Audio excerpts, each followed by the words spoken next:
What's going on, everyone? So, Beetlejuice. We are getting a third Beetlejuice film. So, it has been announced and confirmed that Beetlejuice 3 is expected to release. Obviously, this is just the announcement, so we don't have any like when and how and what are they going to do and how they're going to approach it and all that stuff. But given the success of Beetlejuice 2 financially, we'll talk about this here in a moment. Beetlejuice grossed 451, almost just shy of 452 million, 451.9 million worldwide, with 294.1 million domestically and 157.8 million internationally. Now, again, you got to keep in mind, again, success via box office doesn't necessarily mean it was a great film, right? And the general consensus was like, this wasn't a very good movie, right? The general consensus was this wasn't like, cost 100 million, and it just felt like the story wasn't very fluid. It was kind of all over the place. It was kind of slow paced. Michael Keaton was phenomenal in it, right? Let's get that out the way. Michael Keaton, bravo. But he really carried the movie. Me personally, I didn't like the movie at all. It took me like, luckily I didn't go see it in theaters because I would have been really upset. It took me like 4 times to just actually finish it.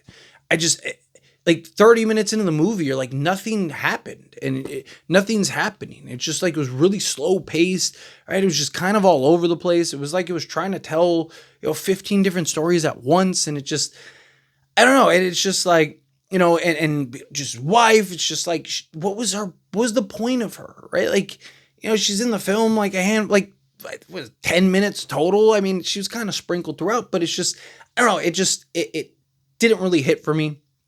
I was really disappointed.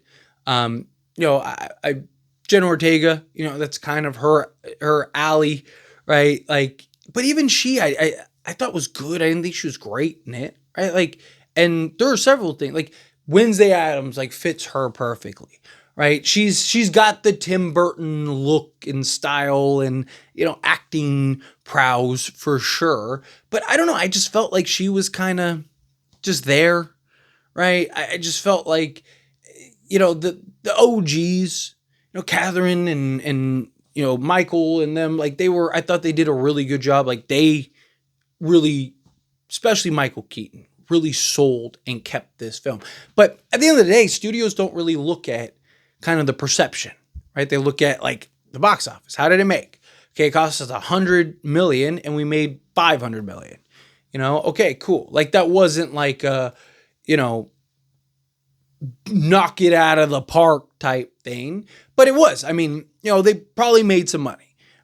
I don't know how much. Probably not. Because, I mean, if it was 100 million budget, you got to figure marketing budget was probably double that. So let's say it cost them 2 to 250 million. They probably made 50 to 100 million if they were lucky. Right. So I don't think it was this like huge, like, 100 million and we made $1 billion at the box office. But I do think it was something where, it was successful enough to where the studio's looking at it and going like, we should do another one. But again, like you gotta make it worth it. Like I'm not somebody that, you get cash grab thrown around a lot. Right? Like, oh, this is a cash grab. That's a cash grab. This is a cash grab. To me, like everything's a cash grab. Right? Like, who makes a movie not looking to make money on it? Unless you're like, doing something with your friends or you're trying to just get a film reel going or something like that. You're starting out as like, I'm talking about like an actual studio, right? I mean, even from a YouTuber perspective, right? Like, yes, it's fun. It's a hobby. It's whatever. But like, every person that puts a YouTube video up is hoping for monetary gain at some point, right? Like, if you go to work, you're expecting a paycheck, right? Like everything, unfortunately, evolves around money and creating money. Like, if you make art or do music or whatever, like, is it your goal for monetary gain? Isn't it? Everything's a cash grab. But there's cash grab, and then there's just clear, you're just slapping the name on it for the sake of slapping the name on it. And it's a blatant cash grab. That's where I kind of have my issue. That's where I'm like, okay, right? You have an all-time classic in Beetlejuice, right?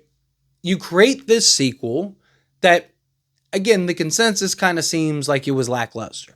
I am sure that there are many people that loved it. I'm sure there are many people that that's one of their favorite movies ever, right? You're always going to have different, perspectives and opinions on films. And I mean, even some of the worst films ever, that there's people out there that are like, I love that film. We all have our guilty pleasures as far as films go. But it does say, like, I have just never really heard anybody be like, oh man, you know what was great, or you know what you should really watch. And I think a lot of the hype died down because it wasn't very good and people were disappointed. And there was this buzz of like, it's not really worth paying for, right? Like, where I think if it was really good, that movie might have made $1 billion, right? I mean, look at like Minecraft. Like, Minecraft is terrible, but it's big enough to kind of push it. Beetlejuice, I think, is big enough to kind of push it. It's just where Minecraft, you get the kids that, the parents are going to take their kids regardless, even if it's a bad movie. You can't do that with Beetlejuice. Beetlejuice is more mature. It's more for, an older demographic. But it is big enough to where I do think you can make the box office that you'd really want to see if the movie's good, because then you get the hype and people are like, man, like everybody was just kind of like, Michael Keaton was great. It's kind of what everyone was like, man, it was great to see Michael Keaton as Beetlejuice again. That was kind of the gist of it. Again, the story didn't really make sense. It was all over the place. It just felt like this thrown together mess in a way. It was disappointing in my opinion, right? Like